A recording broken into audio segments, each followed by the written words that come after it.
Spread मत कीजिए। Police को कल जो फीमेल पुलिस कर्मचारी थी 2-3 उनको मैंने बुलवाया था क्योंकि मुझे कुछ काम था, इसीलिए फीमेल कर्मचारी कल मेरे घर पे आए। मैम, आपकी मदर का एक वीडियो वायरल हो रहा है जिसमें एमएमआरडी कर्मचारियों से झगड़ा करते उनके अपना भौंस दिखाते हुए नजर आ रही है, क्या कहेंगी? नहीं, उस विषय में आप मुझसे रिलेटेड जो है आप मुझसे पूछ सकते हैं, लेकिन उस विषय में मैं एक्चुअली कुछ कमेंट नहीं कर सकती। पुलिस को आपने बुलाया था कि इस केस से जुड़ा हुआ मामला है या क्या मामला? नहीं, वही मैं अभी उसके बारे में कुछ भी नहीं बता सकती, बट जब भी वो होगा तो सबके सामने वो जो भी आ जाएगा। ऐसा कुछ नहीं है कि कुछ हिडन है, जो भी है सबके सामने आ जाएगा। कमेटी ने आपको कब तक बुलाया स्टेटमेंट के लिए? क्या कमेटी की ओर से कोई नहीं, नोटिस आया? ये जो कमेटी का कम्युनिकेशन होता है, आपको भी पता है, इसको फ्री फ्रॉम एनी इंटरफेरेंस रखने के लिए ये पूरा कॉन्फिडेंशियल होता है, इसीलिए ये पब्लिक के साथ या मीडिया के साथ ये शेयर नहीं किया जा सकता। मैडम, तुम्हाला कमेटी मैं नहीं कर सकती। मैम, आपके पेरेंट्स से कोई बातचीत आपकी हुई है? मैम, आपके कई सर्टिफिकेट सामने आए हैं जिसमें आपकी एज जो है वो भी आप फौज करते हुए नजर आ रही है, आपके एज डिफरेंसेस नजर आ रहे हैं। See, the committee is set up for that.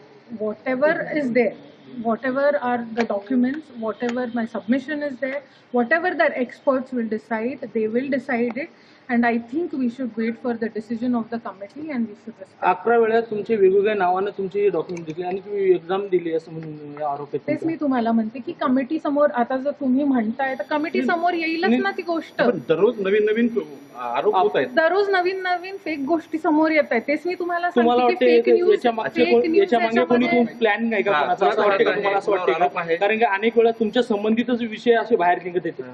आता तुम्हीच बघा की रोज काहीतरी नवीन, असं कुठला व्यक्ती असतो की ज्याचं रोज काहीतरी नवीन असतं. मिसइन्फॉर्मेशन स्प्रेड केली जाते आणि प्लीज हे माझं खूप जास्त डिफेमेशन होत चाललेलं आहे. माझं प्लीज रिक्वेस्ट आहे मीडियाला सुद्धा की प्लीज एक रिस्पॉन्सिबल मीडिया म्हणून तुम्ही बिहेव करा. माझा मीडियावर खूप भरोसा आहे. We use it for various government intervention also. So media is considered the 4th pillar of democracy.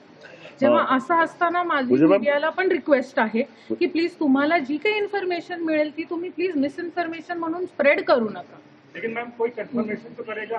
कोई सामने, इसीलिए तो एक्सपर्ट कमेटी रखी हुई है कि वो कंफर्मेशन, वहाँ से इन्फो नहीं मिल रहा है मैम, आप भी कुछ बता नहीं रही हैं, आप अगर कुछ वो बताएं। इन्फॉर्मेशन इसीलिए आपको नहीं मिल रहा है to keep it free and fair. जो हम जब हमारा इलेक्शन प्रोसेस भी होता है तो it is always kept free and fair, free from interference, just because the process should be strictly followed, ताकि इसमें किसी का नेगेटिव इंटरफेरेंस ना हो. इसीलिए आपको ये जो कॉन्फिडेंशियल इंफॉर्मेशन है ये शेयर न करने के पीछे यही उसका कारण है. There is no other reason, just to keep it open, free and fair, and whenever the decision will become public it is open to you all. मैं खुद आपको कॉपी दूंगी उसकी.